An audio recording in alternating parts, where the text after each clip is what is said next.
James McGrath, welcome to the show. Hi, Alex. Good to be talking to you. Well, you've written two books about who I think is the most mysterious character of the New Testament. I mean, there are literally characters that we just know less about, uh, but given how important this person is, and given how much people think they kind of know about him, John the Baptist is, in my estimation, the most mysterious person in the New Testament. I've taken an interest in him recently, and I've been asking people, like, so you know John the Baptist? And they go, yeah, of course I know John the Baptist. Yeah. Okay, who is he? Well, he's the guy that baptized Jesus. Okay, what does that mean? Like, what is baptism in that time, like before Christianity existed?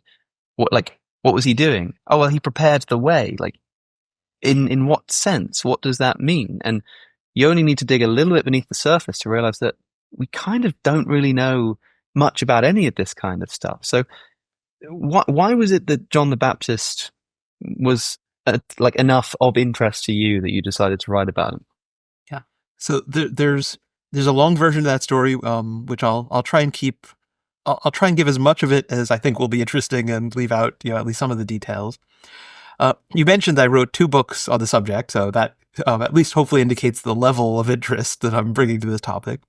But they're two very different books, right? So sometimes academics will write scholarly monograph, and then we'll do a sort of a popular version that's just like without the footnotes and stuff. But what I tried to do for this project was much more what I think we really need more of in fields like historical Jesus studies, right? Where sometimes you'll have a detailed study that makes a deep dive into some particular question, but you never get addressing of how does that fit into the bigger picture, right? And so you have this one piece of the puzzle given almost exclusive attention, or maybe several pieces of the puzzle, but you're not given any guidance into how those might fit together.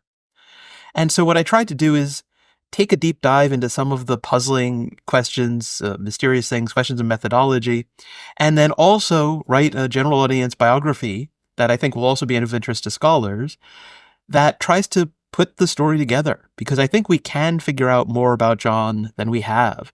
So I start the biography with an analogy. I say that, people think they know him, right? But it's like a homeless person that you pass on the streets, every day. And when you actually ask the person, okay, so that person, he was always there. This was your route to work. Can you describe this individual? And suddenly it's like, well, shabbily dressed and, various things. And of course, a lot of people's stereotypical image of John is of this like wild, homeless looking man, right? Which is itself puzzling, because this person was more famous in his time than Jesus was, and extremely influential, which is hard to fit with some of the things that people think they know. And so, in addition to everybody saying they know John the Baptist, I think there's a lot of stereotypes and assumptions that may actually need to be challenged. So the way I found my way to the figure of John the Baptist and focusing in on him, it's a roundabout sort of way. I started off doing my doctoral work on the Gospel of John, and one of the things that I didn't really dig into there and just mentioned as sort of another topic related to the one that I did focus on was that gospel seems to be concerned polemically with views of John the Baptist, right? That gospel opens with, there became a man sent by John, right? That's the first human character to appear in the Gospel of John, right there in that prologue. And then it's emphatically, he was not the light. He came just to bear witness to the light. The true light was coming into somebody was saying John is the light, right? There's no need to be that emphatic if that's not happening. And so John's been on my radar for a long time, but as I spent time teaching, one of the courses I developed in an area that at that time was well outside of my normal area of teaching and research was to work on extra-canonical early Christian literature, including Gnosticism. And one really interesting Gnostic group that far too few people have heard of is known as the Mandaeans, right? You ask people, have you heard of Gnostics? Sure. Have you heard of the Mandaeans? A lot of people will say no, unless they're really, really interested in the subject. And yet, the Mandaeans are the last surviving Gnostic group from ancient times that made it down to the present day, right? And so they're still around. We can observe their rituals. Baptism is central to it. They have sacred texts in a dialect of Aramaic. They really like John the Baptist, and they're not fans of Jesus, like at all, right? And so it has been proposed plausibly that this group, in some way, shape, or form, owes something to followers of John the Baptist that did not become part of what became Christianity. And looking at, basically just putting together a collection of readings for this course, I took a look at the Mandaean texts, which those two had been on my radar, but not of great interest since my doctoral work, because there was a time in a bygone era when lots of people were relating Mandaean sources to the Gospel of John in particular. And what I realized as I was putting together this collection of readings for my students was that the two most important sacred texts of the Mandaeans had never been translated into English in their entirety. And I was like, how can this be, right? If these things were discovered today, I mean, they'd be making headline news the way that the Nag Hammadi discovery did, right? And so I took an interest. I started dabbling. I realized that unlike New Testament, where it's hard to find something new to say and a new angle on a well-worn text and a much-studied text, when it comes to the study of the Mandaeans, there are texts that have never been translated in their entirety. There are dozens, maybe hundreds of unanswered questions that nobody's working on. And just stepping into that field, even just dabbling initially in presenting a paper, I just discovered this is a fascinating place, and it's just so different from New Testament. And I knew as soon as I started getting involved in that, got an NEH grant, that's the National Endowment of the Humanities in the United States, to work on a translation project for a text that we sometimes refer to as the Mandaean Book of John, right? And that's John the Baptist. It's not a version of the Gospel of John. And I knew that if people in my main field of New Testament were ever to pay attention to this translation and the importance of these sources, then I was going to have to do, as a follow-up project, a deep dive into the historical John the Baptist, in which the case is made that those sources are relevant, right? They're later, right? They need to be treated with due caution, but they are not irrelevant and to be ignored in the way that has become the prevailing view in New Testament studies. And so this project really was an effort to do that, but it also brought together, some of my other interests in, things like Christology and the historical figure of Jesus. And so all of that sort of converged naturally. Basically everything that I had ever worked on throughout my academic career, starting from my doctoral work, really converged in this project. And it's, I'm definitely not done with John the Baptist. Yeah, there's more to be said. I'm hoping that people listening to your explanation there, their ears will start perking up at various points. I mean, you said things like there were people who thought he was the light, which, given that the John's Gospel is calling Jesus the light, there are people who were thinking that John the Baptist is like the guy instead of Jesus. You talked about how there is a group of Gnostics who particularly like John the Baptist. I mean, these guys are really interesting because they don't think that John is the Messiah, right? But they do think that John is their most important prophet. And they've got a handful of prophets, like Adam is one of their prophets. I'm not sure if Abraham is one of their prophets. I don't think he is. They don't. I know that they Abraham. they reject Moses, for example. They include a few others. Like, which other prophets from the Old Testament do they have? So they essentially have the early patriarchs. So it's the same kind of figures that are prominent in what we sometimes call Sethian literature, right, from among the Nag Hammadi texts. And so Seth features. He's referred to as Shittel, which is Seth El, right? So you have these interesting names that are used for like the celestial counterparts of the earthly figures. And so going back to like first century thought world, whether it's Philo of Alexandria or offshoots of the things that were in development in that time, the Gnostics, but also in rabbinic tradition, one of the ways that they made sense of these two creation stories in Genesis 1 and 2 was that God created a heavenly prototype to the earthly human. And so you get this exploration of this idea of celestial counterparts. And so you have a figure who's called Anush Utra, who's also a very important one, and that seems to be like angelic Enosh. But an interesting question is whether maybe there's been some pronunciation transformation over the centuries or something like that, and whether this could in fact be Enoch, right? Who, of course, features prominently in literature about celestial journeys and revelation and things like that. But yeah, so they don't like, as is also true of the Nag Hammadi texts, they don't like Judaism and Torah and things like that.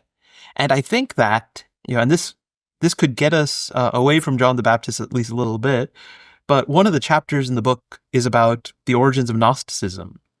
Yeah. That's in the big book, John of History, Baptist of Faith. And I think that Mandaean sources do help us answer Mm. what has been a question that was just subject to speculation up until now. Where does this countercultural in the sense of, against Torah movement come from, where they're interested enough in the Genesis creation stories to focus attention on them, and yet they interpret them subversively and say that this creator God is this inferior demiurge who makes, or doesn't even, so much make as organizes the material world and rules over it, and is at best an incompetent bungler and at worst a malevolent figure, and sometimes a bit of both.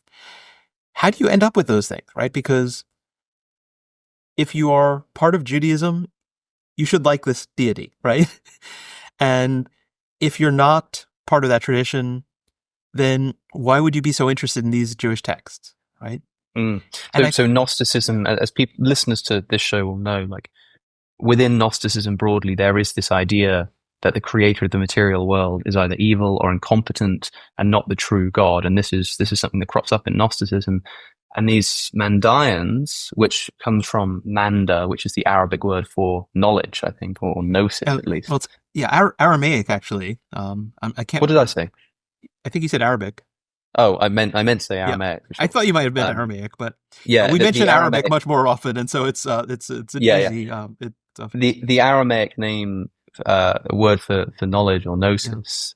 Yeah. Being Manda, that's where you get these Mandaeans. Right. And there's two interesting things about them. One of which is that they're this ancient Gnostic sect that still exists, although in a small way today. Yeah.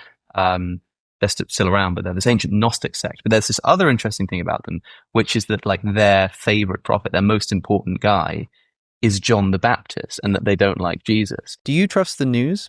I don't. And a lot of that has got to do with the way that bias seeps into media reporting. We can never get rid of media bias, but wouldn't it be great if there were a way to objectively compare the way that the same story is being warped by different media biases? Well, that is exactly what today's sponsor, Ground News, allows you to do. Ground News aggregates thousands of local and international news outlets in one place so you can compare reporting across the political spectrum. Try it out at ground.news/AlexOC. Did you notice that when Donald Trump was inaugurated, he didn't put his hand on a Bible? This seems to have been a mistake, but whose fault was it? Well, let's look at how it was covered in the news. The left-wing Daily Mirror just refers to Trump inauguration gaffe, whereas the right-wing Breitbart directs the criticism towards Chief Justice Roberts. As you can see, the way that a headline is constructed can affect the lens through which you go on to read a story. Ground News can solve that problem for you. And Ground News even has a dedicated blind spot tab, which specifically seeks out stories that you would otherwise miss based on the news you normally read. So, cut through media bias and better inform your views on important issues by going to ground.news/AlexOC or by scanning the QR code that's currently on your screen. Subscribe using my link to get 40% off their unlimited access Vantage plan. So the Gnostic stuff, you think that the discovery of their literature gives us an insight into the origins of Gnosticism? Yes, and I think that the reason why we have a close connection with early Christianity, and yet also some evidence that there were versions of this system of thought that were not Christian, right, but that have a close relationship nonetheless to Judaism and Jewish tradition, is because this emerges in the circles around John the Baptist. And we actually have an ancient Jewish Christian source known as the Pseudo-Clementine literature. And it claims that Simon Magus, right, who is this person who is blamed for being the originator of Gnosticism, was connected with John's movement. And really? It was him and either a student or a teacher of his, right, because sometimes the The sources vary, but it seems like a teacher of his was even more directly connected with John, and that Simon basically ousted him in order to take charge of this sort of Samaritan branch of this movement. And that teacher's name was Dositheus, according to these sources, right? And it would be easy to treat some of these things, and obviously this is highly polemical literature, and so we do need to treat it with some skepticism. But sometimes highly polemical literature is giving you a caricature or distortion that relates to actual people, events, movements, and things like that. And we have evidence from Samaritan sources of a sect that they refer to as the Dustan sect, right? So the Dosithian sect. And one of the things it says about them is that they prayed standing in water, right? And so that sounds like a connection with this John the Baptist thing. Then we have the first Christian author, right, writing in Syriac, who actually quotes from a Mandaean text and is interacting with them directly, who refers to them, uses a number of different terms and labels, but one of them is Dosthians, right? And so it seems like a lot of these threads that connect John with Gnosticism suddenly start to, appear in other places in ways that require some sort of explanation. And so it's fairly piecemeal, but given that there are traditions that associate John's movement, not John himself, but John's movement with the origins of Gnosticism, and given that we have a Gnostic group that looks back to John the Baptist but doesn't like Jesus, suggests that the origins of Gnosticism should be traced back to the movement around John, but not necessarily either John himself or Jesus, right? And so these may be directions that certain branches of this movement took. And the reason I think this is important, even if you don't think, as I don't think John was a Gnostic, but if this emerged out of the circles around him, if we're trying to triangulate back to John, to follow the different branches to get this figure that inspired these different movements, the Jesus movement, the Gnostic thing, if we want to bring John into clearer focus, then tracing these threads back and figuring out what kind of figure could have inspired these different movements, I think is an important step in the effort to bring him into historical focus. It's just, I'm so glad when all of my favorite subjects come together into one. And with your book, New Testament, John the Baptist, Gnosticism, Gospel of John, even a little bit of a sprinkle in there because that's your expertise too. It's brilliant, and it makes this figure all the more mysterious, like you say, because even if he himself is not a Gnostic, what is going on? Why is this man connected with this movement that gives us that fruit? By their fruits you shall know them. So let's explore that. I think the most important thing about John is that he had this nickname, the Baptist or the Baptizer, which, as you point out in your book, at the time is not a technical term, right? It just means immersion. Baptism is the same thing as immersion or dunking. So you quite, I think, entertainingly say that we might as well call him John the Dunker or John the Immerser. Like, this isn't a technical term. This is just a nickname. You also point out that at the time, immersion pools as a religious ritual were pretty common. And so there has to be something pretty special about what John was doing to give him a nickname of John the Baptist in a time when everybody was immersing themselves. It'd be like having the nickname Alex the Englishman while I live in England. I'd have to do something pretty particularly English to get that kind of nickname, right? So what was John doing when Jesus came upon him in the River Jordan?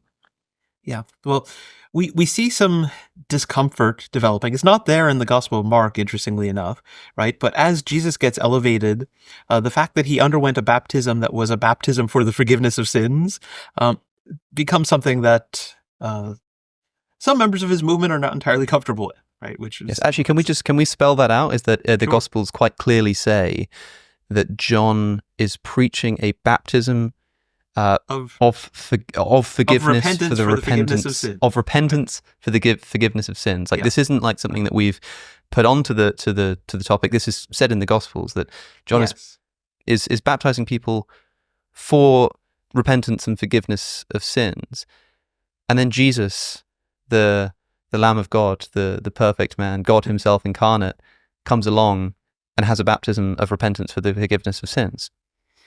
And I think one of the things that tells us is that, the earliest Christian authors we have are not thinking of him in those terms yet, right? And when we get to the Gospel of John, where it's saying, he is the Word made flesh, right? Which may not mean quite what a lot of people assume, but he embodies this, divine presence, activity, whatever, revelation. He's described as the Lamb of God who takes away the sins of the world. But by that point, the Gospel of John also doesn't even explicitly say that John baptizes Jesus, right? It says, it has John say, the reason I came baptizing, right, was so that he might be revealed to Israel. So there's this increasing discomfort, right? And it continues beyond the New Testament. It's like implied that Jesus is baptized by John in John's Gospel, but he doesn't say so. And further to what you said earlier about John being a polemic, saying John the Baptist is definitely not the Messiah. Here's another subtle indication that John might have been acting polemically in intentionally not mentioning that Jesus was baptized by this other guy. Yeah. And although I do get the sense that John probably had a certain degree of humility, as also did Jesus, you wouldn't get that impression, sometimes the way he speaks in the Gospel of John. But just as we see a lot of that as, the words of this Christian author placing on the lips of Jesus sort of a defense of the Christian view of Jesus, right? And so you get this, high claim to authority, but also these statements that reflect a certain humility. I think that was probably true about John as well. But the words attributed to him in the Gospel of John, only found there, right? Jesus must increase and I must decrease and things like that. There's reason to doubt whether those went back to the historical John. On the other hand, one of the things that's attributed to John in the synoptic tradition that also shows up in the Gospel of John is this idea that, there's one coming after him who'll be stronger, whose sandals he's not even worthy to untie. And I think I solved a lot of questions about John in my books. I'm still trying to figure out, that's a very specific thing. It's like, I'm not even worthy to tie his shoelaces, right? I'm not worthy, I'm not worthy to do the laundry on his handkerchief or something. It's like you can see what the image might mean. You can kind of figure it out, but it's not an obvious thing to say, right? And so I'd not thought about that before. I just kind of assumed it meant something like, oh, I'm not worthy to do anything, but to untie his sandals is, like you say, it's possible there are undertones that we're simply not picking up on, that the readership of John's Gospel, in the 2nd century or late 1st century would have picked up on. And John here sort of being presented by the New Testament authors is interesting because, of course, it seems like the fact that Jesus was baptized by John is something that probably actually happened, and we can know that because if it didn't, it's not something that the Gospel authors were likely to invent. John the Baptist was known as a religious teacher in his own right. He had followers. Some people thought he was the Messiah. And so for Jesus to come and be baptized by him sort of indicates that Jesus is accepting him as some kind of spiritual guider or leader or something, almost like he's joining his movement. And that's a pretty uncomfortable position to put, the Son of God into. And so do you think that historically this gives us an indication that at some point Jesus was some kind of disciple of John the Baptist? Yes. I wouldn't even say, the only thing I would challenge in what you said was the almost, right? That he joined, he joined John's movement. And yet John seems to have said that, one coming after him, right, will be stronger. And I think, that may, one possible context for John rather to have said something like that is when he got wind that Herod Antipas was paying attention to him and likely to try to eliminate him.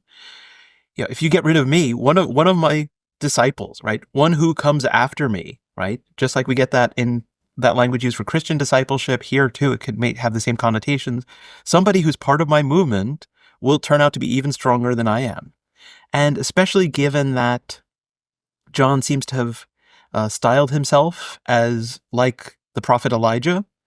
Elijah certainly stirred things up, but it was his disciple Elisha, right, who actually does sort of bring about the regime change and does some of these things. And so that may have been the way that John was thinking. And so Elisha might be stronger, right, than Elijah in terms of the forcefulness with which he acts. That doesn't necessarily mean greater, right? And it's interesting that we have attributed to Jesus a statement, which I think is unambiguous, that John is the greatest human being who was ever born, right? And the Christian tradition certainly struggled to know what to do with that, given that, saying, for Jesus to say, among those born of women, there's none greater than John the Baptist. Well, Jesus was born of a woman, and so case closed. Yeah, that is fascinating. I kind of had assumed that quote excluded Jesus, but then, right you are, he was also born of a woman. That's in Matthew 11, as truly I tell you, among those born of women, there has not risen anyone greater than John the Baptist, although it is in other Gospels are available, as they say. And there are different sort of versions of these stories, but what we do know is that John the Baptist crops up in more than just a baptismal capacity. Like you mentioned before, you said that John the Baptist was more famous than Jesus in his time, and people might listen to that and go, hold on a second, are you sure? Isn't that a bit conspiratorial? But I don't think a lot of people pay attention to where John comes up, just how significant of a person that he is. When Herod Antipas hears about Jesus, and there's rumors that there's this man going around, this teacher, this miracle worker, what are some people saying? It says in the Gospels, they think it's John the Baptist resurrected. You can imagine the kind of splash that Jesus was making in the ancient world. Famously, crowds following him, everybody's heard of him. For somebody to look at that and go, oh, it's another one of those John the Baptists. Who is this John the Baptist guy, and what was he doing? He must have been something pretty special. Yeah. I mean, we have an indication, in the Gospels that he had an impact. People were paying attention to him sort of far and wide. It refers to him being active in the wilderness, or some sort of wilderness area. But that term is often taken to mean the desert, like in some isolated area, like he was a hermit. But in actual fact, the places that are mentioned are the wildernesses around the Jordan, right? And there were major thoroughfares going through there. And so he didn't focus on urban centers, but he sort of stood at the crossroads and had, a lot of opportunity to not just reach a large audience that way, but also reach a large audience that would then take what he was saying with them back to wherever they came from, right? Back to Transjordan, back to Galilee, back to other places. And it's interesting that in the book of Acts, we have reference to the Christian message, right? The message about Jesus, message focused on Jesus, reaching Ephesus. And it says that, Paul finds disciples there who've only been baptized with John's baptism. And so what sort of disciples are these? Presumably they're members of John's movement, right? Which had reached Asia Minor before this Christian offshoot of John's movement got there. And so we get a sense of just how influential John must have been. And that's why the depiction of him as this person who looks like he's unhinged and is, it's clearly wrong, right? This is somebody who religious, political leaders were paying attention to, and the general populace regarded him as a prophet, as somebody sent by God. Yes. And indeed, we know that a lot of them must have thought that he was the Messiah because of the fact that sort of it has to be emphasized that he's not the Messiah, that's Jesus. In fact, at one point when Jesus asks his disciples, "Who do you say I am?" what's the first thing they say in response? Some say that you're John the Baptist. This is the big moment where he says, well, who do you say I am? And Peter says, you are the Christ. The first thing they say is, well, some people say that you're John the Baptist. Others say that you're Elijah. And it's like, some say that you're John the Baptist. Once again, reading through these Gospels, trying to pick up who this character is, you realize that he's not just some side character, right? And so this culminates, this particular attention on John the Baptist as an important figure, this culminates in him eventually being put to death, right? Can you tell us about that story? Yes, so the story that I think, other than baptizing Jesus, the story that's most famous and maybe even is, slightly better known just because it's depicted so often in art and other things, is John the Baptist being beheaded, right, with the story of the dancing girl and all this kind of stuff. And just as with the details of what precedes Jesus' execution, historically, we need to practice due skepticism towards this very vivid story that the Gospel of Mark tells us. It's very unlikely that Herod Antipas had any reluctance to execute John. Josephus tells us that he wanted to execute John. The Gospel of Matthew, in retelling the story that was in Mark, also says that, right? Which is interesting. It's one of the ways that we know that Mark was used by Matthew, right? Because Matthew is taking over Mark's story, but changes it to something more plausible and says Antipas was looking for an excuse to kill him, and yet he forgets his editing, and just is copying from the source and keeps the detail that Antipas was sad when the request came for the head. Oh, wow. That's really interesting. And so it's, but just as with, the conversations between like Jesus and Pilate and that kind of stuff, where it's like, yeah, right, Pilate didn't want to execute this troublemaker. Yeah. Very, very out of character. Here too, I think that the effort to place the blame on women, rather than on Herod Antipas, is an effort to say, well, yes, so both of the major figures in our movement were executed by the figures who were in some way, shape, or form representatives of Roman power. But, really, their hands were tied. They were forced to do it. And so you really shouldn't pursue us and do the same to us because we're part of this movement, right? Yeah. And so they're doing some damage control there. It's unlikely that anyone would have known the details about what happened, although we are told that a woman named Joanna, who was married to Herod's property manager, became a sponsor of the Jesus movement. And so it is possible that there was somebody with some inside knowledge. And so one other thing that people often don't notice is that Josephus says that John was imprisoned and eventually executed at Machaerus, which is in the desert. And yet the story in Mark has the request for John to be beheaded come when Herod Antipas is throwing a birthday party for himself, is hosting a birthday party for himself with the leading people in Galilee. And so he would have held that sort of thing at his new capital in Tiberias in Galilee.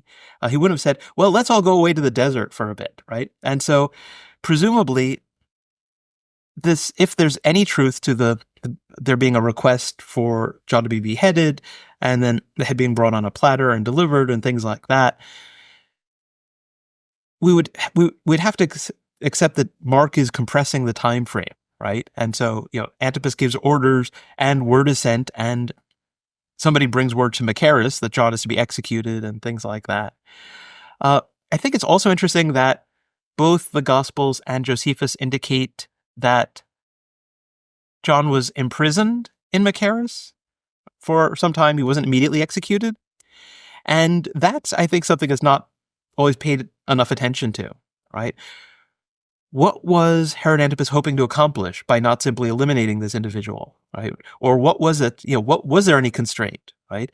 And even if we think that being sympathetic to John is not the likely explanation, right? What we get Mark offering, enjoying listening to him, there was something, right? And so was it that he's hoping to figure out more about this movement and his followers, before cutting off the head of it? Because, sometimes you cut off the head and, the famous mythological image of you get 7 more popping up and so is it because he's worried that the followers might do something in response to the execution? And so he's trying to judge, whether it's safe before proceeding with simply eliminating him.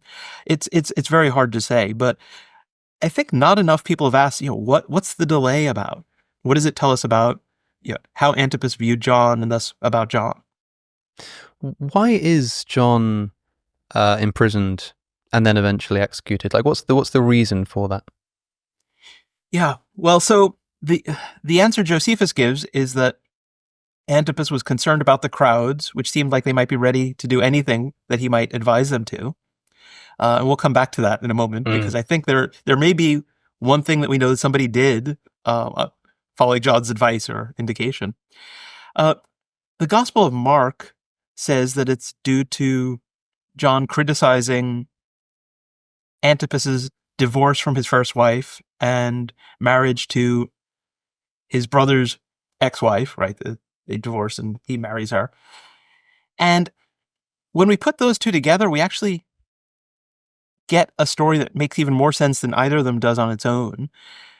Because Josephus tells us that the popular opinion when Herod Antipas was defeated by the ruler of Arabia, named Aretas, which included Aretas taking Machaerus and conquering Machaerus, people thought that this was God paying, or God ensuring that Herod Antipas was paid back for what he had done to John the Baptist. And so when we know that John was imprisoned at Machaerus, and that according to the Gospels, he criticized Herod Antipas for divorcing the princess of Arabia, Aretas' daughter, and mistreating her in that way and making this other marriage. And that set the people of Herod Antipas' territory on a course to be in conflict, right? And so I think that, like other prophets, in the long line of prophets, John is not just like, oh, you're disobeying the law, you're doing stuff that's naughty or something like that. He's concerned about, the political ramifications, the social ramifications of what rulers are doing. That this is, there's a reason why you're not supposed to just divorce and remarry at whim, and to treat your spouse in a fair way. And the injustice here is not just mistreatment of a woman, but this is dragging the whole people into conflict, right? And so it makes sense why people would then have said, yeah, John called him out on this. He was in prison in Machaerus. Then his first wife's father kicks his butt and takes Machaerus, and of course God had a hand in this, and this was justice being done. Coming back to that, the crowd seemed ready to do anything that he might indicate. Rulers in the ancient world, as also today, are always worried when somebody has the ear of the crowds. But that statement, they seem like they might be ready to do anything he advised. I'm guessing that might not have just been they were all getting baptized, right? And it's interesting that the Gospel of John has this different chronology to the other Gospels, and indicates that there was a period of time when Jesus was active, when John was not yet imprisoned. And so during that time, historically speaking, Jesus would have been part of John's movement. And the Gospel of John seems to be trying hard to have John directing all attention to Jesus, right? Which doesn't seem to be the way that things actually unfolded. And the Gospel of John places that famous action in the temple. The thing is sometimes called the cleansing of the temple, but it seems much more likely to be a foreshadowing of its destruction. Driving out the animals and the money changers, right? The things that were essential for the temple to continue its operations of offering sacrifice. And I think that action, was, whenever we place it, was an expression of Jesus as part of John's movement and an offshoot of John's movement, because John offering baptism for the forgiveness of sins was already taking aim at the temple, right? And providing what the temple offered, but by different means, and, so much more affordably, let's put it that way. If Jesus did this action when the Gospel of John says, a few years before the crucifixion, and while John was still at large, then not only might this be the kind of thing that drew Antipas's attention to John's movement, like he heard that, did you hear what one of John's emissaries did in Jerusalem? But also, Jesus may have thought of himself as having some responsibility for John being imprisoned, right? What he did at John's, even if it was at John's request, may have led quite directly to John being imprisoned. And so I think that John's imprisonment and eventually his execution actually also are key influences on how Jesus comes to think about his own messianic identity. It's important to say, I think, that given the lack of direct and unbiased information that we have about someone like John the Baptist through the Gospels, a lot of this is essentially speculative. It's sort of a kind of educated guesswork, but it takes a lot of drawing out to see where you're getting these ideas from. And in your book, you do this. You take the time to demonstrate how the very act of baptism that John was proficient in is itself, like you say, contra to temple worship, because you're offering people what they're supposed to kind of only be able to get from the temple from somewhere else, and drawing out this idea of Jesus as historically one of John's followers, and this quote about them being willing to do anything. And I think it is a really interesting theory, and I think the thing that most people are going to be interested in all of that is the idea that there is this time where Jesus is going around considering himself to be a follower of John. The Gospels say that from the very beginning it was recognized that, like, it's the other way around. Like, John's like, no, not me. This is your man. If that's historically dubious, is there a point historically, do you think, that this does actually happen, where Jesus does actually just begin to think, actually, no? Is it when John the Baptist dies? Is it after that? Or is there some point where he goes, I was a follower, but now I'm the teacher? Yeah. And as an educator, I would say that, I am most proud when my students become teachers. It's sort of a natural progression. And it's, one of the things that struck me as I was working on this project was that there is a saying attributed to Jesus, that no student is greater than his teacher, but a student, when they reach their full potential, can become like their teacher. And wouldn't you have been thinking about himself and John first and foremost, even before thinking about his own students in relation to him? Either way, it potentially will fit. That saying, I think, will fit rather poorly with the way a lot of people think about Jesus as this figure who, well, no one could, sort of approximate who he was and what he did, right? But Jesus' own teaching seems to suggest otherwise. It's really interesting parts of the Gospels where Jesus indicates that the disciples are kind of to do as he does one day. And of course, this is complicated by this separate topic of Jesus's, like, Christology, the idea that he's God, the idea that he's this particular individual.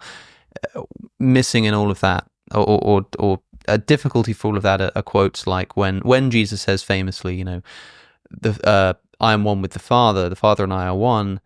He immediately says that he is in the Father and the Father's in him, and he says to his disciples, one day you will be hopefully in me in the way that and then I'll be in you. And so there's a lot of this kind of Jesus having this position of authority, but implying that at least some of it can be given to the disciples. In John chapter 20, Jesus sends out his disciples with the ability to forgive sins. He says, as the Father has sent me, now I'm sending you. If you forgive people's sins, they're forgiven. If you do not, then they're not.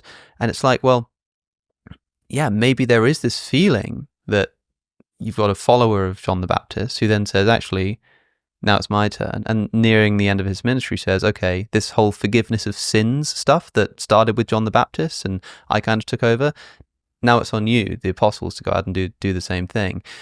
But of course, this is complicated by the fact that on top of these little clues, we've got a theology, and we've got a gospel which tells us that Jesus is so much more, that he's the Son of God, that he's the Messiah, that he's the Son of Man, and all of this kind of stuff. And it makes it quite difficult to understand how Jesus actually saw himself.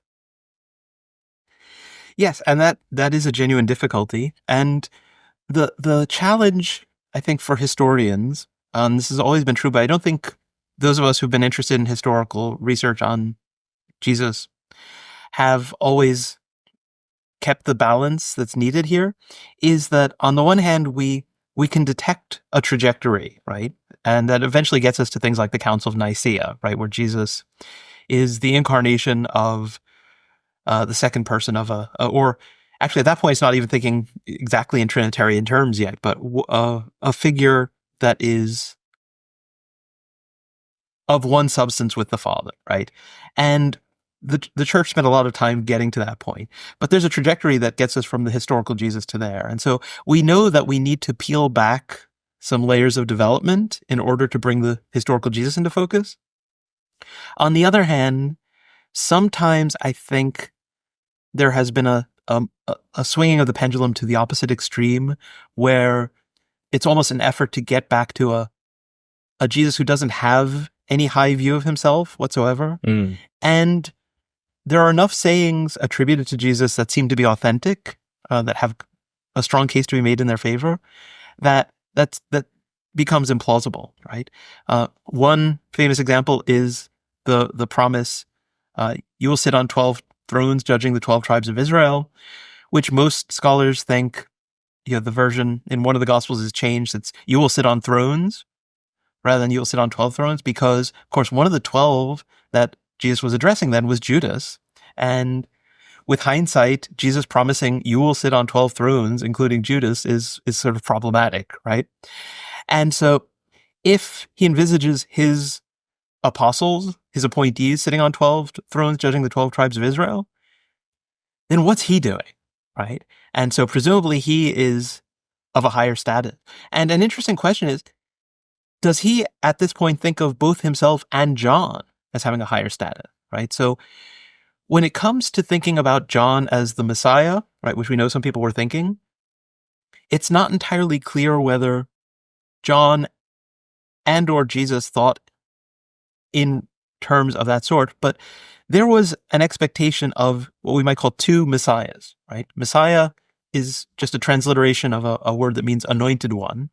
And there were two figures who were installed in office with a ceremony that involved anointing, the high priest and the king.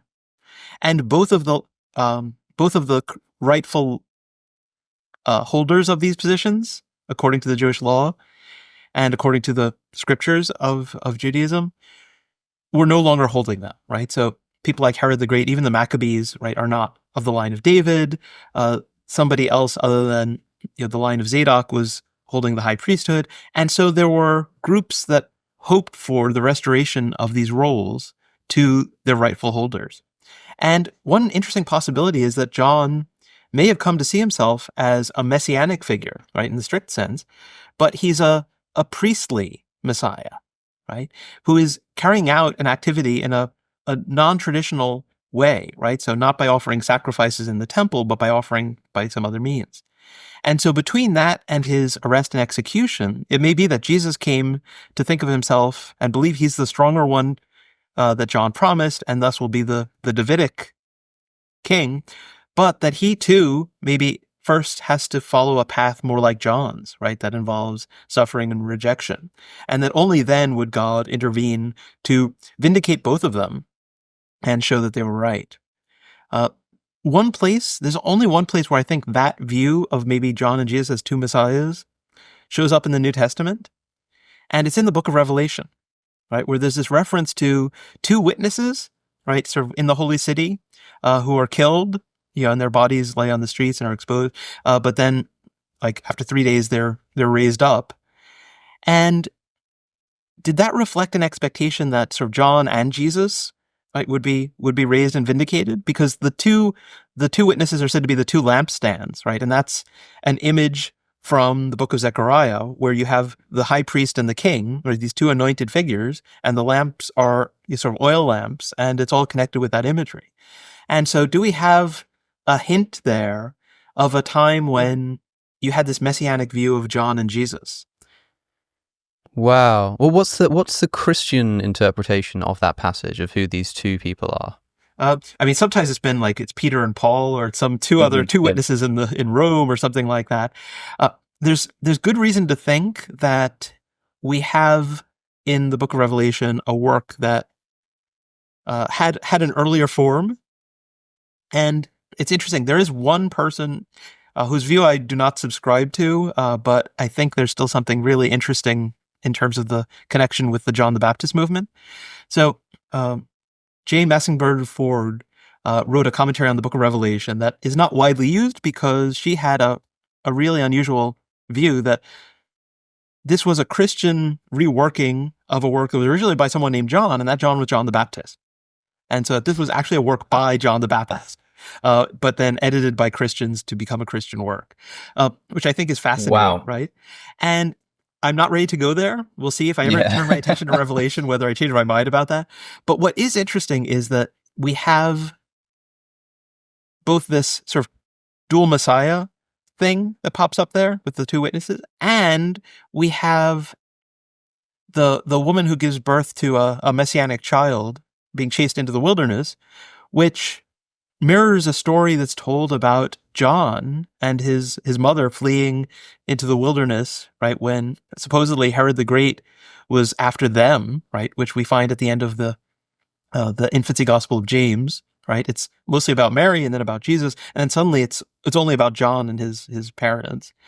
And we also get in the Mandaean tradition storytelling about John being whisked away to safety, right, and things like that, and then making a reappearance. And so it seems like there is, in more places than we realize in the New Testament, there are traces of traditions that were connected with John and his movement that take on a very different form when they're transformed as part of these early Christian documents. I want to talk a bit more about these Mandaeans, because, like you say, they might provide a link to the historical original followers of John the Baptist, though it's not entirely clear that they are actually a historical continuation. They certainly see themselves that way. They think they are the people that we see referred to as followers of John the Baptist.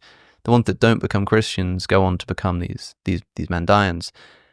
And like you say, they've got religious scripture of their own. And as far as I understand, they're quite protective over it. Like we're kind of not supposed to be reading it as non-Mandaean. So sorry if there are any watching, but we won't show it on screen perhaps. But the most interesting thing, I think, because I haven't read the whole Mandaean book of John, although perhaps one day, I did scan over its depiction of the baptism of Jesus. Because the Mandaeans, although like you say, they don't like Jesus very much, they still think that John baptized Jesus. What is different between our gospel account of this baptism and the Mandaean account of the baptism? Yeah, so in the Mandaean account, right, it reads as though, and it's hard to know at what stage this might have happened, but it does read as though it's aware of how Christians are depicting this event, and there's some deliberate parodying of it, right? And that's one of the challenges, not just in studying the Mandaean texts, right? But it's one reason why I think some have just set them aside. It's like, well, there's some indication that there's material that might be derivative of, and dependent on Christian literature. And the truth is that just because Matthew and Luke used Mark doesn't mean that Matthew and Luke can't embed other traditions and even know some of the things that Mark knew, but know them in a different version, and maybe one that was more authentic, right? Because the fact that Mark wrote first doesn't mean that he was completely honest and didn't transform anything, and then everybody else who came along later was distorting his pure, right? That's not the way storytelling works. And so there may be things in this story, even if it reflects polemical engagement with Christian storytelling, that reflect how others of John's followers who didn't become part of the Jesus movement viewed Christian storytelling, and included some elements that reflected their own independent knowledge. One of them is that Jesus in the story asks to, if we go with the modern meaning, the later meaning of the term in Mandaic, which is a dialect of Aramaic, it would mean, I want to be ordained, but it's a word that comes from the Aramaic word for disciple, right? And so taking it in its root meaning, Jesus asks John to baptize him and make him his disciple, right? Which is at best implicit in the Christian version of it, but is explicit there, right? This is in the Mandaean Gospel of John. Jesus says this in the Mandaean Book of John, and Book of John, and it's really quite hilarious in a lot of ways, right? The Mandaeans, they love puns, which I think, we see that as something that John and Jesus seem to have had in common. And the Mandaean tradition certainly has had preserved that as an element of their storytelling. And so Jesus is supposedly this great, sort of skilled teller and interpreter of parables. And yet John addresses Jesus with some parables, and he takes them in this woodenly literal way, and misses the point of them. And it's really sort of religious satire at at its finest. If you're a Christian, you have to have a thick skin when reading it, of course, because it's criticizing Jesus. But the Mandaean tradition wasn't entirely comfortable with John baptizing Jesus. Like, wouldn't John have seen that he was a troublemaker, right? That he was bound to be, And so elsewhere in Mandaean literature, we have John simply baptizing Jesus, and then Jesus goes off the rails. Here, John seems to be aware that Jesus is trouble. And so it's only when there's like basically a letter from up above, right? So like in the Christian tradition, you get the voice from heaven. But in the Mandaean version, there's essentially a voice or a letter from heaven saying, baptize the deceiver, right? This is not on you, John, right? You're off the hook, okay? We know he's going to be trouble, and go ahead with it anyway. And then the Spirit makes an appearance, but as with the God of the Jews, Adonai, Ruha, the Spirit, is also a malevolent figure in this tradition, right? And so it's just fascinating the way they tell the story. One thing that I have pointed to more than once as indicating likely embedding of early tradition and very ancient tradition in this story, one of the things that John accuses Jesus of is loosing the Sabbath which Moses ordained. And it's that, it's in Aramaic, but that's the expression, loosing the Sabbath, right? Untying the Sabbath. And that's exactly the meaning of an accusation that the Jewish authorities bring against Jesus in the Gospel of John in the New Testament, chapter 5. And the reason that this indicates some sort of early tradition is that once they take their Gnostic form, they no longer view the Sabbath that Moses ordained as a good thing, right? And so Jesus untying it, loosing it, abolishing it, disregarding it would not be a point of criticism, right? And so the only way this makes sense on the lips of John is if this was part of the story even before that branch of John's movement took its Gnostic turn and remained part of the story.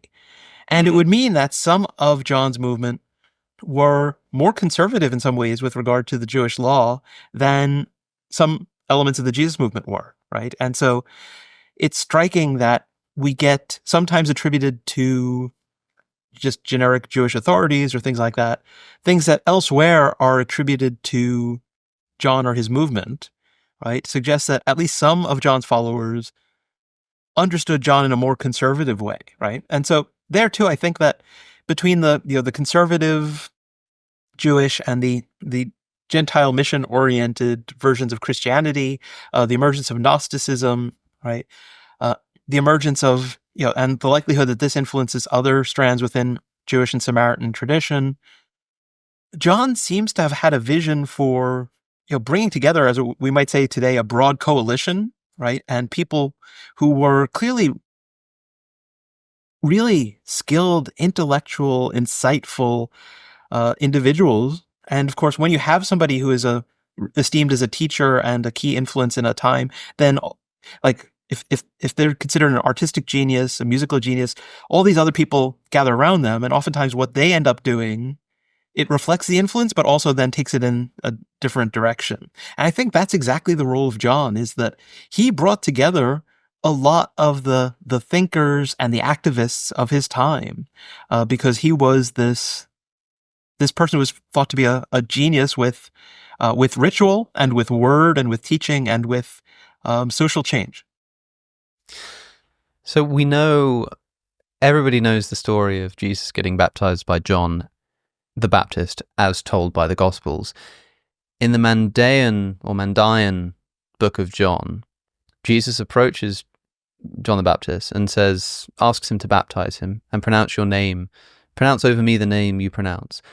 And he says, if I become your disciple, I shall mention you in my epistle. If I do not become your disciple, then erase my name from your scroll. And then John spoke, saying, and this is me reading out the text, John spoke, saying to Jesus Christ in Jerusalem, you have lied to Jews, and you have deceived men, the priests. You cut seed off from men, and labor and pregnancy from women. You loosened the Sabbath that Moses ordained in Jerusalem. You lied to them with a horn, and played different things with a trumpet. And Jesus seems to go on to deny these things. He says, if I've lied to the Jews, then may a burning fire consume me. If I've deceived the priests, may I die 2 deaths instead of 1, But there's this bizarre, battle that begins to happen between John the Baptist and Jesus. And Jesus is like, come on, man, baptize me. And he even says, I don't know if this is sarcastic, I don't know if it's serious, where he says, if you baptize me, I'm going to write about you in my memoirs, it's a really, really strange sort of set of circumstances. And like you say, that loosened the Sabbath, which Moses ordained. Given that the Mandaeans reject Moses as a prophet, it's unlikely that they would just make that up out of nowhere, right? Yeah, and it's interesting that we get that accusation, that Jesus was accused in that way, right, according to the Christian tradition. I think there are also other points of intersection there, right? I mean, you'll be mentioned in my memoir, right, is a great way of putting it, right? It's there are these Christian texts that claim to be sort of memoirs of the apostles connected with the Jesus movement, and they mention John, but of course Mandaeans don't think they depict John accurately, just like they don't think they depict Jesus accurately. And the tooting with the trumpet thing, is also because there's a saying attributed to Jesus about, when you do good works, don't trumpet them and things like that. And so, then there's also the cutting off of seed, which is, accusing Jesus of monasticism, which it's not clear. So some of this probably reflects ongoing debates, right? And that's one of the other hard things I wrestled with, and I tried to, bring some initial stabs at getting some clarity on these things, but there's a lot more work to be done. How much of the disagreement between John and Jesus in Mandaean texts is like the disagreements between John and Jesus, or the being at not quite at odds, but saying different things in the Gospel of John? How much of this reflects stuff that John and Jesus would have said to one another, and how much of it is this movement that is fracturing, telling the story in different ways, polemically? And so figuring out which are the issues that might have gone back to John and Jesus, and, if any, and which ones reflect later debates between what was one movement now becoming 2 movements around focused on John and Jesus. There's a lot more historical work to be done on that. One thing that we haven't actually explained or talked about much is baptism.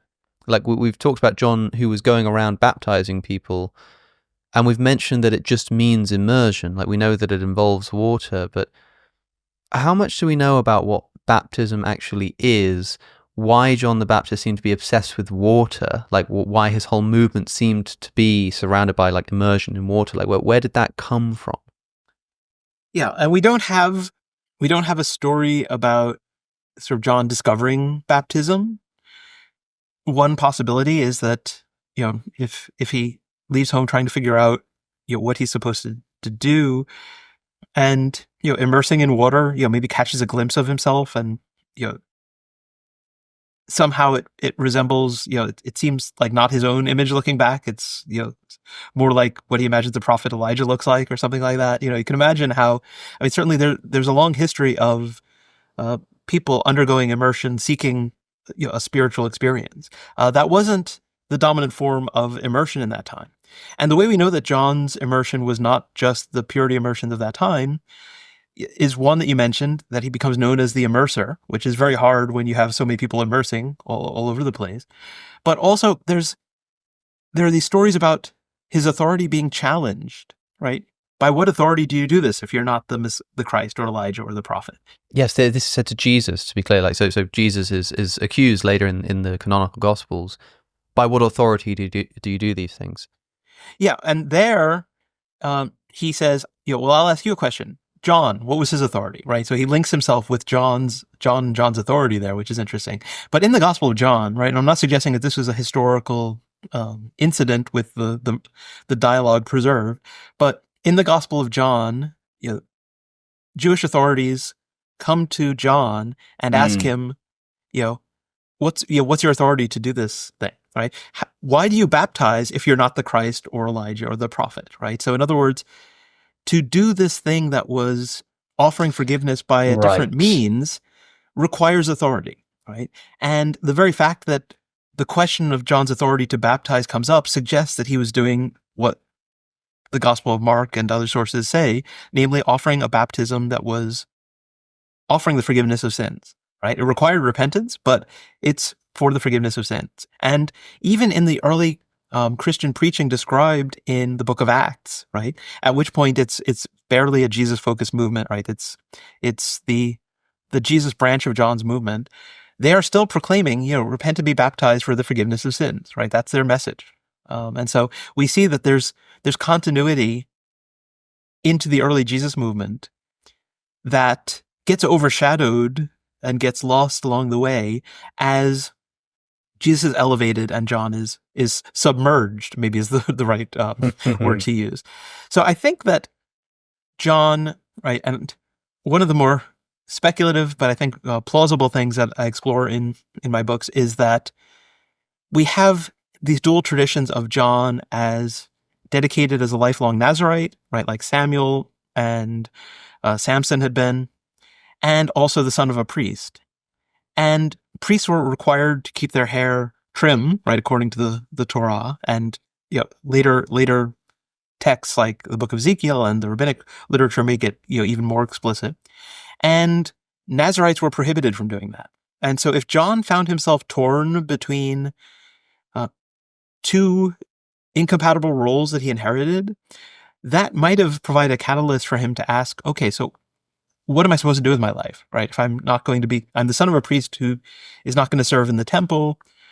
I've been dedicated in a way that was rare, and Samuel, of course, is the one who anoints David, right? But the prophet remains an authority over the king, right? And so there is the possibility that John thought of the coming one as a Messiah and thought of himself mainly in prophetic terms, but without any implication that because the king is stronger, that like he's the ultimate authority and the prophet is not ultimately, as the spokesperson for God, the one that even the king should be subject to. Yeah, that's why I'm quite interested in this unworthy to untie his sandal, because that tells us a lot as to whether he's sort of saying that out of reverence to the king or whether he means it as a sort of authority placement, and that, as you say, probably requires more exploration.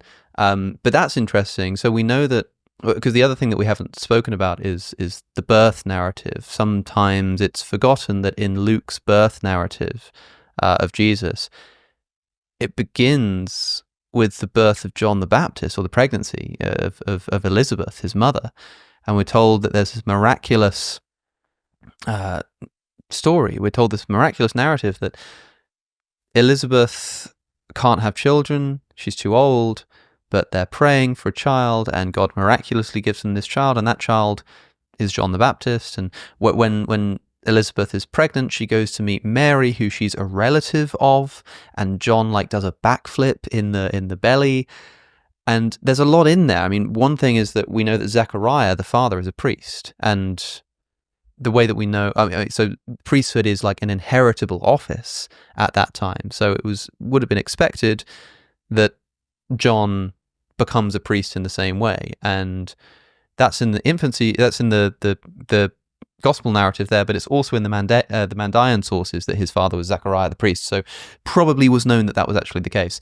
And like you say, they have to trim their hair. But we also get this indication that because Elizabeth is a relative of Mary, we're not given much more information, that Jesus and John the Baptist are related to each other. But then I think a lot of scholars think that this is a dubious connection, because that whole birth narrative is suspiciously similar, as you point out, to the miraculous birth of Samuel in 1 Samuel. And so it kind of looks as if the author of Luke's Gospel has copied the birth of Samuel from the Old Testament and applied it to John the Baptist. What do you think about the historicity of that story? Yeah, so the main point to emphasize is that from the perspective of a historian, infancy traditions are not the place to look for reliable historical detail as a rule, right? Because ancient biographies, right? So this is not at odds with treating these as sources that are about actual historical figures, but ancient biographies regularly introduce them with tales of wondrous portents that indicate, symbolically how great and wonderful this person that the biography is going to be about would be, right? And so this is pretty much par for the course. And it's clear that Luke or Luke's source is patterning the story, particularly the story about John the Baptist, on the story of Hannah and Samuel. And we also have, hints of the Moses story in Matthew's infancy story, which is just focused on Jesus. And yet, looking at both of these, historians tend to say they probably would have remembered what the names of Jesus' parents were and would have included those kinds of details. And so I think that things like the names Zechariah and Elizabeth, right, which are also there in the Mandaean tradition, are likely to be historical. And it seems as though things like his father being a priest are the kinds of things that would have been known, right? Because people, before they listen to anyone, they want to know who is this person, right? And people's reputation depended on, ancestry and things like that in this particular cultural context. And whether John was a Nazarite, looked like he was a lifelong Nazarite, whether he had long hair, whether, Now, that's to be something clear, that would have been visible, right? Nazarite is not to be confused with Nazarene. So a Nazarene is just someone from Nazareth, but a Nazarite is a particular kind of religious observer. So they grow out their hair, they abstain from alcohol, they abstain from defilement by touching dead bodies, but it's some kind of particular reverence that involves the growing out of your hair. Yeah. And so most people, I think, if they have any prior contact with the Bible, will at least know Samson was one, right? Although he's a very, not a typical one, right? The hair was not thought to give superhuman strength, right? This is sort of a mythical, magical kind of take on the Nazarite thing. But a lot of times people forget that Samuel, right, is depicted in that way. And these are the only two figures that were depicted as being lifelong Nazarites, right? So it was much more like you imagine somebody taking a vow and saying, until this government cedes this point, I will, I refuse to cut my beard or something like that, right? It's like somebody saying, I'm going to, dedicate myself to this, and for that time, or I'm not going to touch booze again until I have accomplished this goal that I've set for myself, or whatever it is.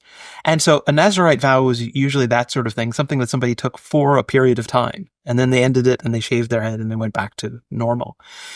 And it's interesting that we have in Mandaeism the term Nasarai used for basically somebody who is adept, skilled in the esoteric knowledge of the Mandaean tradition. And so whether that goes back to, Nazarite, whether it goes back to the fact that in this movement, the person at the center was a Nazarite and his right-hand man was a Nazarene, and so they were doing a pun thing. But it's fascinating that this term, which sounds a lot like a term that appears in the New Testament, also shows up in the Mandaean tradition, right? Because they don't like Jesus, so they're not going to be borrowing it from Christians, and so what's it doing there? Where do we get this idea of John as a lifelong Nazarite from? Are we told explicitly that this is the case, or is it something we infer? Yeah, so it's implicit, at the very least, in the Gospel of Luke, right, where it's like he will never touch wine or strong drink, right? In the Jewish tradition, that was enough to indicate that this is a Nazarite vow. And that is a vow that Elizabeth is making on behalf of John. I mean, so it's in the story, it's simply mentioned by the angel. Right? I think that we can, if I'm right about some of the infancy source material, then there may have been a more explicit version about Elizabeth playing a role much more like the one that Hannah does, right? But in echoing the Hannah story, Hannah is Samuel's mother. Hannah is Samuel's mother, and Hannah says, if you grant me a son, I will, dedicate him, right? And he will be dedicated as a Nazarite all his life. And implicit in John's dedication as a Nazarite all his life to this woman who is patterned on, right? Her story is patterned on that of Hannah, right? There is this implication that there's this dedication, even before he's born, to this vow. And And that's it's interesting. One of the other things that there hasn't been all that much research on. I was surprised when I was working on this project that John as a new Samuel, right? Most scholars working on the New Testament have been Christians or post-Christians or something like that. And so the interest still goes, first and foremost to Jesus and then everyone who comes after him. And so there are things about John's depiction, even in the New Testament, that deserve further exploration than they've received. But it's amazing how much information we do have. Like, back to my first question that I've been asking my friend recently, like, who is John the Baptist? It's like, well, he's the guy that baptized Jesus. He's the first person mentioned in Luke's first birth mentioned in Luke's infancy narrative. He's the man who is Jesus is accused of being John the Baptist at least twice, once directly and once as being him resurrected. He's a man that's put to death, but in this fantastical beheading and the head being placed on the silver platter and all that. There's loads and loads of stuff going on, which indicates that at the very least, he was an important dude. He wasn't just some guy that came to prepare the way and nothing else. He quite obviously had his own stuff going on, his own ministry. And we even have the echoes of his religious community today with their own literature that is part of this bizarre Gnostic reinterpretation of the way that the world works and different entities and creators and demiurges and all this kind of stuff. And all of this packed into this one mysterious character who's right at the front of the Gospels. Yeah. He's also the first character mentioned, right? The first human character mentioned in the Gospel of John. In John, I point this out to people. I sort of say that the famous "in the beginning was the Word, and the Word was with God." Like before the whole Word became flesh thing, you get John the Baptist and this emphatic assertion. John the Baptist, who was not the Messiah, was preparing the way for Jesus, the Messiah. And John the Baptist himself, not being the Messiah, was the person who, because he was not the Messiah, it really wants you to know that he's not the Messiah. And that alone should be enough to perk your ears up, I think, What does that tell us about what people thought at the time? Yeah. He confessed and did not deny, but confessed. It's like, okay, you're... Clearly somebody doesn't think that if you need to be that emphatic about it. Yeah. Do you think that the stuff that we've discussed today could or should affect a typical Christian understanding? Because a Christian might listen to this and feel a bit uncomfortable. Jesus possibly a disciple of somebody else, Jesus having a baptism for the forgiveness of sins. I mean, that part isn't even controversial, but there's a lot in here that might sort of trouble a traditional Christian understanding, right? Well, the thing I always say is, particularly, having come, was born into the Catholic tradition, but found my way into and still within the Protestant tradition. And in the Protestant tradition, the scriptures are supposed to be the ultimate authority. If things that emerge when you pay attention to them and don't just try to sort of deny them away, if things that are found in the pages of these texts make you uncomfortable, then maybe you should be uncomfortable, right? Maybe your thing that you imagine is, Bible believing Christianity is not that. And maybe one aspect of it is that the Bible has a lot more different stuff in it than the pieces you've chosen in order to assemble your viewpoint. It's interesting. I wrote a book on another subject, but not unrelated, called What Jesus Learned from Women. And some of the response to that, too, was, he couldn't learn from anybody. He was God. And it's clear that there you have a popular view of Jesus that actually has veered into a stance about him and beliefs about him that historically were condemned as heretical by orthodoxy, right? What became orthodoxy was that there's full divinity, but also full humanity, right? Without either being diminished and nobody has actually managed to formulate a coherent view that meets all the requirements of the Creed of Chalcedon. And so you can understand why people keep veering off into things that are at odds with it. It's pretty much inevitable. But it's interesting that so many Christians are willing to say, Oh, well, but yeah, not that because he was divine, right? And to downplay the humanity because of their belief in his divinity. And they never say, oh, well, not that, divine attribute because he was human, right? And so it's clear that a lot of modern Christology and a lot of modern Christian thinking about Jesus is off kilter. It's unbalanced. It is leading heavily in one direction where the creeds and the definitions of orthodoxy said it should be balance between two different things. And I'm not advocating for Christian orthodoxy. I'm just pointing out that there's this disconnect, right?